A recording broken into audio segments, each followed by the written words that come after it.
ఓం గం గణపతయే నమః. ఓం జ్ఞానానందమయం దేవం నిర్మలస్ఫటికాకృతిం ఆధారం సర్వవిద్యానాం శ్రీ హయగ్రీవముపాస్మహే. హయగ్రీవ అనుగ్రహ సిద్ధిరస్తు. వీక్షించేటటువంటి ప్రేక్షకులందరికీ కూడా ఈ యొక్క ఏప్రిల్ 14వ తేదీ నుండి మే 14వ తేదీ వరకు కూడా సూర్యనారాయణుడు అనగా మన యొక్క అంతరిక్ష భాషలో రవి, సూర్యుడు అనేటటువంటి పర్యాయ పదాలు ఉంటాయి. కాబట్టి ఈ సూర్య భగవానుడు మీనరాశిలో నుంచి మేషరాశిలోకి తన యొక్క ప్రవేశాన్ని కావిస్తూ ఉచ్చస్థితాన్ని కలిగినటువంటి 10 డిగ్రీల వరకు కూడా ఈ సూర్య భగవానుడు ఉచ్చస్థితిని కలిగి ఉంటాడు. కాబట్టి ఎంతో మంది రాశుల వారికి, అట్లాగే సూర్యగ్రహ నక్షత్రాలైనటువంటి కృత్తికా నక్షత్రము, ఉత్తరా నక్షత్రము, ఉత్తరాషాఢ నక్షత్రము, అట్లాగే సింహరాశి, కొంతమంది రాశుల వారికి అట్లాగే ఈ నక్షత్రాల వారికి కూడా చాలా చక్కటి ఆరోగ్యము, అనుకున్న కార్య అధీష్టాలు, ఉన్నతమైనటువంటి ఉద్యోగ ప్రాప్తి కలగటానికి అవకాశం లభిస్తుంది. ముఖ్యంగా ఎవరైతే ప్రభుత్వ ఉద్యోగపరంగా ఎన్నో ఎగ్జామ్స్ రాసి ఎన్నోసార్లు ప్రభుత్వ ఉద్యోగాలకు సంబంధించినటువంటి పరీక్షలు రాసి ఉన్నారో వారందరికీ కూడా చక్కటి ఉత్తీర్ణత శాతం కలిగి అట్లాగే ఉద్యోగ ప్రాప్తి కలగటానికి అవకాశాలు మెండుగా ఉన్నాయి. ముఖ్యంగా ఈ యొక్క నెలలో ఏప్రిల్ 14 నుంచి కూడా మే 14 వరకు గ్రహస్థితుల్ని గనక పరిశీలించినట్లయితే ముఖ్యంగా మాసవారి మేష సంక్రమణం అంటే రవి ఒక రాశిలో నుంచి ఇంకొక రాశిలోకి ప్రవేశించినప్పుడు సంక్రమణం అంటారు. ఇది చాలా విశిష్టమైనటువంటిది. అటు పితృదేవతలకి చాలా పవిత్రమైనటువంటి రోజు ఈ సంక్రమణం. అట్లాగే ఈ యొక్క సూర్య భగవానుడు నెలకి కరెక్ట్గా 1 డిగ్రీ చొప్పున రోజుకి 30 డిగ్రీలు కూడా పరిభ్రమిస్తూ 30 రోజుల్లో ఆయన మారేటటువంటి నక్షత్రాలను బట్టి వారి జాతక చక్రంలో ఎవరైతే రాసులు చూసుకుంటున్నారో వారి యొక్క జాతక చక్రంలో నడిచేటటువంటి దశలు, అంతర్దశలు, విదశల్ని బట్టి వారి యొక్క జన్మలగ్నాన్ని బట్టి ఈ సూర్య భగవానుడు ఎక్కడ ఉంటాడో ఆ యొక్క ఫలితాలని మనకి ఇప్పుడు ప్రసాదిస్తూ ఉంటాడు. మంచి కావచ్చు, చెడు కావచ్చు. కాబట్టి చాలా మందికి రాశి మాత్రమే, మా యొక్క నక్షత్రము, మా యొక్క రాశిదండి ఎలా ఉంటుంది అని మాత్రమే కనుక్కుంటున్నారు. కానీ ఈవెంట్స్ వైజ్ కానివ్వండి, లేదా మీకు ఏదైనా ఇబ్బందులు కలుగుతున్నప్పుడు మీ జాతక పర్యవేక్షణని మీ మనసుకి నచ్చినటువంటి గురువు ద్వారా చక్కగా తెలుసుకొని ఎన్ని రోజులు, ఎన్ని నెలలు మేము జాగ్రత్తగా ఉండాలి, ఏ అంతర్దశల్లో మేము విద్యకు కానివ్వండి, ఉన్నత విదేశాలకు కానివ్వండి, లేకపోతే వివాహపరమైనటువంటి చర్యలు చేపట్టడానికి, ముఖ్యంగా ఎవరైనా సరే ఆరోగ్యపరంగా బాలేనప్పుడు ఆరోగ్యానికి ఏ ఫలితాలు అంటే ఏ ఫలితాన్ని ఇచ్చేటటువంటి దేవతలను ఆరాధించాలి, అట్లాగే సంతానము కలగకపోవడానికి కారణం ఏంటి, ఇవన్నీ కూడా జన్మజాతకంలో మాత్రమే తెలుస్తాయి. రాశిని బట్టి కొంతవరకు మాత్రమే మనకి జాతక విశ్లేషణ పరంగా ఇక్కడ ప్రస్ఫుటమవుతాయే తప్ప డైరెక్ట్గా చంద్రుడు అనేటటువంటి వాడు మానసిక చర్యల్ని మాత్రమే సూచిస్తాడు, సూర్యుడు మాత్రమే ఆత్మని సూచిస్తూ ఉంటాడు. కాబట్టి జన్మజాతకం ప్రధానం. ముఖ్యంగా ఈ యొక్క నెలలో గ్రహాల యొక్క గోచార స్థితులను గనక మనం గమనించి ఉన్నట్లయితే గనక సూర్య భగవానుడు మేషరాశిలో ఏప్రిల్ 14 నుంచి మే 14 వరకు ఉంటాడు. అట్లాగే మాసగ్రహాలైనటువంటి శుక్ర భగవానుడు ఈ యొక్క మేషరాశిలో దాదాపుగా ఏప్రిల్ 19వ తేదీ వరకు ఉండి ఏప్రిల్ 19 నుంచి మరలా వచ్చే సంక్రమణం వరకు కూడా వృషభ రాశి తన యొక్క సొంత రాశిలో ఉండి చాలా చాలా మేలు కలిగిస్తాడు కొన్ని రాశుల వారికి. అట్లాగే బుధ మహారాజు, మరి ఈ బుధుడు దాదాపుగా 11వ తేదీ ఏప్రిల్ 11 వరకు కూడా కుంభరాశిలో ఉంటూ మీనరాశిలో దాదాపుగా ఈ యొక్క ఏప్రిల్ 11వ తేదీ నుండి కూడా చివరి వరకు ఉండే అవకాశం ఉంటుంది. కాబట్టి ఈ యొక్క శుక్ర భగవానుడు, బుధుడు, అట్లాగే రవి, ముఖ్యమైనటువంటి గ్రహము కుజుడు. ఈయన శనితో కలిసి మే 10వ తేదీ వరకు కూడా మీనరాశిలోనే సంచారం చేస్తూ ఉంటాడు. కొంచెం కొన్ని రాశుల వారు మాత్రము కుజుడు, శని ఆపరేటింగ్ అయ్యేటటువంటి రాశి మీనరాశి కాబట్టి కొన్ని రాశుల వారు చాలా జాగ్రత్తగా ఉండాలి. ఏదేమైనప్పటికీ కూడా ఎవరైనా సరే వారి యొక్క జాతక పర్యవేక్షణతో పాటుగా ఈ యొక్క గోచారాన్ని చూసుకున్నప్పుడు మరి ఏ దేవతల్ని ఆరాధించాలి అనేటటువంటి విషయాన్ని తమ యొక్క గురువుల్ని చక్కగా కనుక్కొని విశదీకరించుకొని ఆ యొక్క దేవతా నామాలని కానీ, స్తోత్రాలను కానీ, అర్చనలు కానీ, పూజలు, జపాలు, హోమాదులు చేయించుకుంటే మాత్రమే వారి యొక్క కర్మ పరిపక్వత చెందుతుంది. అనుకున్న కార్యాల యందు ముందుకు వెళ్ళటానికి అవకాశం ఉంటుంది. కాబట్టి సర్వే జనా సుఖినో భవంతు అనేటటువంటి నామాన్ని అందరూ ఆచరించండి. గోరక్షతి రక్షిత, గోవుల్ని రక్షించండి. వాటి ద్వారా కలిగేటటువంటి పాజిటివ్ ఎనర్జీస్ మన దేశాన్ని, భూగోళాన్ని కాపాడుతూ ఉంటాయి. వృక్షో రక్షత రక్షిత, వృక్షాలని ఎవరూ కూడా ఛేదించకండి. వృక్షాలని సాధ్యమైనంత వరకు పెంపొందించుకోండి. ఎందుకంటే ఒక్కొక్కరి యొక్క జన్మ నక్షత్రాన్ని బట్టి ఒక్కొక్క వృక్షము ఉంటుంది, రాశుల్ని బట్టి వృక్షం ఉంటుంది. కాబట్టి ఆ వృక్షాలని పెంచితే గనక వారి యొక్క ఆయురారోగ్యాలు బాగుంటాయి. ఇట్లా ఎన్నో విషయాలు మన యొక్క జ్యోతిష శాస్త్రంలో నిక్షిప్తమై ఉన్నాయి. కాబట్టి మరి మేషరాశి నుంచి మీనరాశి వరకు, అట్లాగే అశ్విని నక్షత్రం నుంచి రేవతి నక్షత్రం వరకు ఎవరికి ఈ మాసాంతము సూర్య సంక్రమణం వలన, మేషరాశిలో సంక్రమించినటువంటి ఈ యొక్క సూర్య సంక్రమణం వలన ఈ 4 గ్రహాలతో పాటుగా కుజుడు, అట్లాగే గురుడు మిథున రాశిలోనే ఉంటాడు. అట్లాగే శని భగవానుడు మీనరాశిలో ఉంటాడు. కేతువు సొంత నక్షత్రంలో సింహరాశిలో ఉంటాడు. రాహువు కుంభరాశిలో సొంత నక్షత్రంలో ఉంటూ కూడా వారు చేసే విన్యాసాలు, వారిచ్చే ఫలితాలు మనం ఇప్పుడు తెలుసుకుందాం. ఓం శ్రీమాత్రక రాశి. కర్కాటక రాశి వారికి ఈ మాసము ఏప్రిల్ 14వ తేదీ నుండి మే 14వ తేదీ వరకు కూడా గ్రహాల యొక్క గోచార స్థితిని మనం గమనించినట్లయితే వీరికి ధనాధిపతి అయినటువంటి సూర్య భగవానుడు మేషరాశిలో 10వ భావంలో 10వ స్థానంలో ఉచ్చస్థాన స్థితిలో ఉండటం అనేటటువంటి చాలా విశేషప్రదం.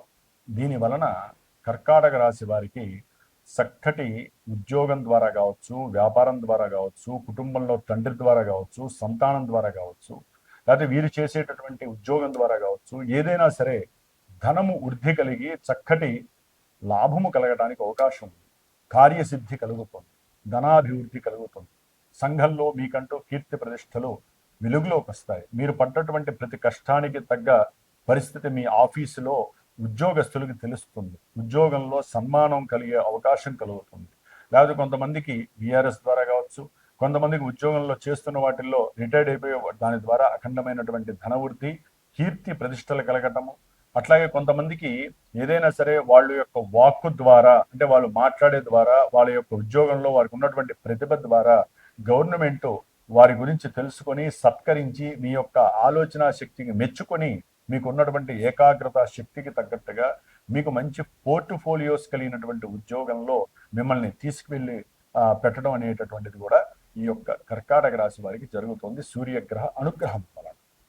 ఆరోగ్యము కూడా, అంటే దీర్ఘకాలికంగా ఏదైనా కొన్ని అనారోగ్య సమస్యలు అనుభవిస్తున్న ఈ 3 నెలల బట్టి 4 నెలల బట్టి అవన్నీ కూడా ఒకందుకి తగ్గే అవకాశం ఉంటుంది. చక్కటి ఆరోగ్యవంతులే ఉండే అవకాశం ఉంటుంది. మంచి ఆలోచనలతో ముందుకు పరిగెత్తగలిగే ఛాన్సెస్ కలుగుతున్నాయి. డబ్బు అంటే ఏ విధంగా నేను వృత్తిలో, ఉద్యోగంలో మంచి స్థాయికి వెళ్ళాలనే ఉద్దేశాన్ని సూర్య భగవానుడు ప్రతిబింబిస్తున్నాడు కర్కాటక రాశి వారికి. అట్లాగే చదువుకునేటటువంటి విద్యార్థులకి కూడా ఒక రకంగా విద్యాస్థానం మీద సూర్యుడి యొక్క దృష్టి పడుతోంది. అంటే విద్యలో వీరికి ఉన్నటువంటి ప్రతిభా శక్తి, అకుంఠితమైనటువంటి దీక్ష, తండ్రి యొక్క ప్రోత్సాహకము, సహకారము చక్కటి స్థితికి తీసుకువెళ్తుంది. భవిష్యత్తులో ఏం చదవాలి, ఏం చదివితే నేను ఏ స్థాయికి వెళ్ళాలనే ఉద్దేశము ఈ యొక్క కర్కాటక రాశి వారికి సూర్య భగవానుడు ఇస్తున్నాడు. 3 నెలల పరంగా 4 నెలల పరంగా మీరు అనుభవిస్తున్న దోషాలు తొలగిపోతున్నాయి. శిరో సంబంధిత బాధలు, ఉదర సంబంధిత దోషాలు ఏదైనా ఉంటే కూడా తొలగిపోతున్నాయి వీళ్ళందరికీ కూడా, ఈ కర్కాటక రాశి వారికి చాలా మంది. అంటే జాతకంలో ఈ సూర్య భగవానుడు ఏదైనా దశలు జరుగుతూ ఆయన గనక అనారోగ్య స్థానాలకి, అష్టమానికి లింక్ అయి ఉంటే ఇవన్నీ కూడా ఆపోజిట్ రియాక్షన్లో జరుగుతాయి. అంతగా పెద్ద అనుకూలించవు. అలా ఏదో స్టామినా న్యూట్రల్గా ఉంటాయి. కాబట్టి జన్మజాతకం ద్వారా ఇక్కడ ఏం జరుగుతుందో తెలుసుకోవాలి, ముందు అది గుర్తుపెట్టుకోవాలి కర్కాటక రాశి వారు. అట్లాగే కర్కాటక రాశి వారికి శుక్రగ్రహ అనుగ్రహాన్ని కనుక చూసినట్లయితే ఈ నెల 20వ తేదీ 19వ తేదీ వరకు కూడా శుక్రుడు 10వ స్థానంలో ఉండడం ద్వారా విద్యార్థులు ఆశించినంత మేర ఈ శుక్రుడు సరైనటువంటి ఏకాగ్రత శక్తిని ఇవ్వకపోవటము, లేకపోతే రకరకాల ఆలోచనల ద్వారా వీరి యొక్క చదువులో వెనకబడిపోవటము జరగడానికి అవకాశం ఉంది. ఈ నెల 20 తర్వాత ఈ కర్కాటక రాశి వారికి, విద్యార్థులకి వారు అనుకున్నటువంటి చదువులో ప్రవేశం జరగటం, ఉన్నతమైనటువంటి విద్యలకు సంబంధించినటువంటి అనుకూలత కలగటము, మంచి కీర్తి ప్రతిష్టలు కలగటము, ధనము లాభము కలగడం జరుగుతుంది విద్యార్థులకైతే కనుక. విద్య యందు ఆసక్తి పెరుగుతుంది, విద్యలో చదవాలనే కోరిక రెట్టింపు అవటము, దాని ద్వారా చక్కటి మనశ్శాంతి, కుటుంబంలో వారు మిమ్మల్ని పొగడటము, ఇలాంటివి కూడా కర్కాటక రాశి వారికి జరగడానికి శుక్రుడు చాలా అనుకూలంగా ఉన్నాడు. కొంతమంది కర్కాటక రాశి వారికి చక్కగా గృహయోగం కలుగుతోంది, మంచి ధనము, బ్యాంకింగ్ రంగంలో బ్యాంకింగ్లో మీరు ఎప్పుడో అప్పుడు రుణం అడుగుతారు, ఆ రుణము వాళ్ళు ఇవ్వకపోవచ్చు, కానీ ఇప్పుడు ఇచ్చే అవకాశము, మంచి గృహం కొనుక్కునేటువంటి పరిస్థితి ఏర్పడుతుంది. అట్లాగే ఎవరైనా విద్యాలయాలు నిర్మించాలి, లేకపోతే విద్యాలయాల్లో చేరాలి అంటే టీచర్ గానో ప్రిన్సిపల్ గా అనుకున్న వాళ్ళకి ఇది చాలా అనుకూలమైనటువంటి పరిస్థితి. మంచి ఇప్పటి వరకు వెయిట్ చేస్తున్న వాళ్ళకి మంచి ధనలాభంతో కూడినటువంటి మంచి ఉద్యోగం లభిస్తుంది వీళ్ళకి. అటు రవి బలం, ఇటు శుక్రబలం రెండు కూడా. అట్లాగే భార్యాభర్తల మధ్య మంచి అనుకూలమైనటువంటి పరిస్థితి కనిపిస్తుంది శుక్రుడు వలన. కుటుంబంలో చక్కటి మృష్టాన్న భోజన ప్రాప్తి కలుగుతుంది, కొంతమందికి వాహన లాభం కలుగుతోంది, చక్కటి ప్రయాణాలు, భార్యాభర్తలు చక్కటి ప్రయాణాలతో చక్కటి ఆనందకరమైనటువంటి విందు వినోదాల్లో పాల్గొనే పరిస్థితి, ఏదైనా గృహ ఉపకరణమైనటువంటి విషయాల యందు ఆసక్తిగా పాల్గొనటము, వాటికి సంబంధించిన వస్తువులు కొనటము, లేదా మంచి లగ్జరీ లైఫ్ను అనుభవించాలనేటువంటి కోరిక డెవలప్ కావటము ఈ యొక్క కర్కాటక రాశి వారికి ముందుకు తీసుకెళ్ళడానికి చాలా ఉపయోగపడుతుంది. అట్లాగే కర్కాటక రాశి వారికి కుజగ్రహ ప్రభావం కనుక గమనించినట్లయితే సంతానం పట్ల ఏదో తెలియని బాధ, మానసిక నిర్వేదము మిమ్మల్ని ఇబ్బంది పెట్టే అవకాశం ఉంటుంది కర్కాటక రాశి వారికి.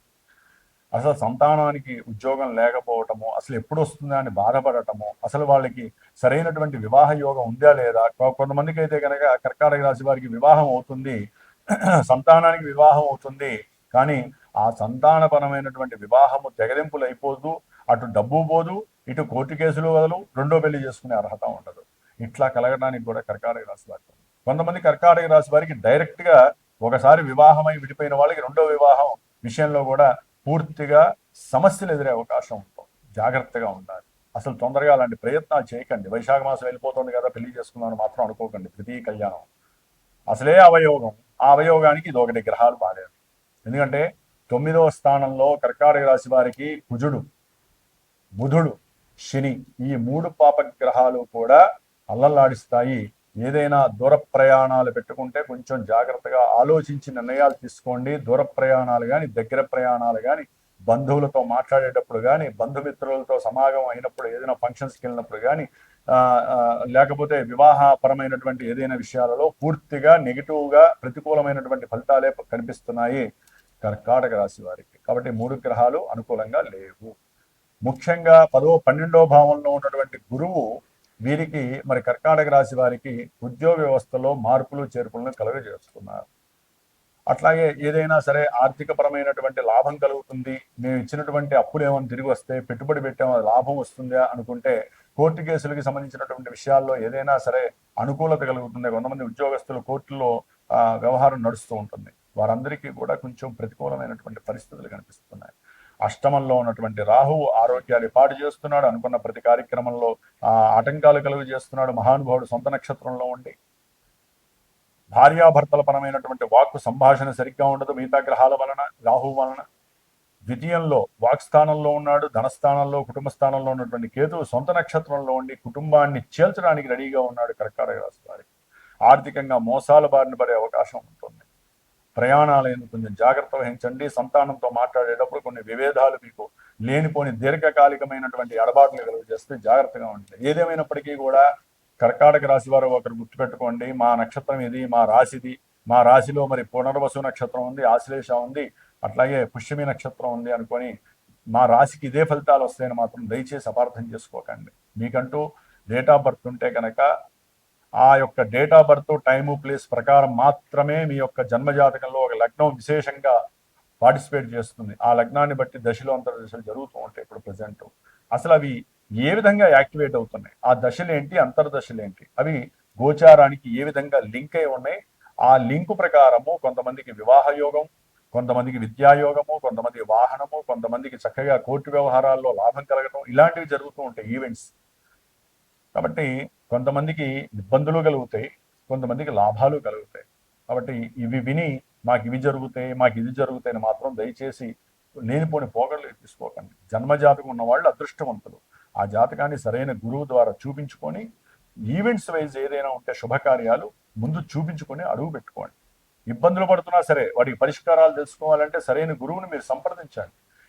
దానికి తగ్గ వెయిటేజ్ పరంగా ఏ పరిహారం చేస్తే ఏ శుభం కలుగుతుంది అనేది ఒక్క గురువుకు మాత్రమే తెలుస్తుంది. తెల్లారు లేస్తే అంతరిక్షంతోనే బతుకుతాడు ఆయన గురువు. గ్రహాలన్నింటినీ కూడా ఆయన పర్యవేక్షిస్తూ ఉంటాడు. ఏ గ్రహం వల్ల మీకు సమస్యలు వస్తున్నాయో చెప్పి దానికి తగ్గ మంత్రాన్ని మీకు ఇస్తాడు, పరిష్కారం ఆయన చేస్తాడు, మీకు సరైనటువంటి సత్ఫలితాలు కలిగే రూట్లో తీసుకెళ్తూ ఉంటాడు. కాబట్టి మీరు ముఖ్యంగా కర్కాటక రాశి వారు సుబ్రహ్మణ్య ఆరాధన చేయండి, దత్తాత్రేయుడి యొక్క చరిత్ర చదవండి, అట్లాగే కుజుడు శని బుధు గ్రహాలకు సంబంధించినటువంటి దోష పరిహారార్థమే దానాలు ఇవ్వండి, బ్రాహ్మడికి స్వయం పాకం ఇవ్వండి, అట్లాగే శనివారం ఆకుపూజ చేయించండి. కాబట్టి ఇన్ని రకాలుగా జ్యోతిష్య పరిజ్ఞానం మీ ముందుంది, దాన్ని వాడుకోవటం మీ చేతుల్లోనే ఉంది. కాబట్టి కర్కాటక రాశి వారు కొంచెం ఆర్థిక వ్యవహారాల్లో, కుటుంబ వ్యవహారాల్లో, ఆకస్మికంగా మీకు వచ్చే కష్ట నష్టాల్లో స్టాండర్డ్గా నిలబడటానికి రెడీగా ఉండండి. ఇంకా బాధలు ఎక్కువగా ఉంటే సరైన గురువుని సంప్రదించి జ్యోతిష్య పరిశీలన ద్వారా లేకపోతే ప్రశ్నా జ్యోతిష్యం ద్వారా మీకు కావాల్సిన ఈవెంట్స్ సక్సెస్ అవుతాయా, ఈ పని చెయ్యొచ్చా లేదా అనే విషయాన్ని కనుక్కోండి. అప్పుడే కదా మీకంటూ ఒక చక్కటి ఆనందం కలుగుతుంది. ఓం దుమ్ దుర్గాయే నమో.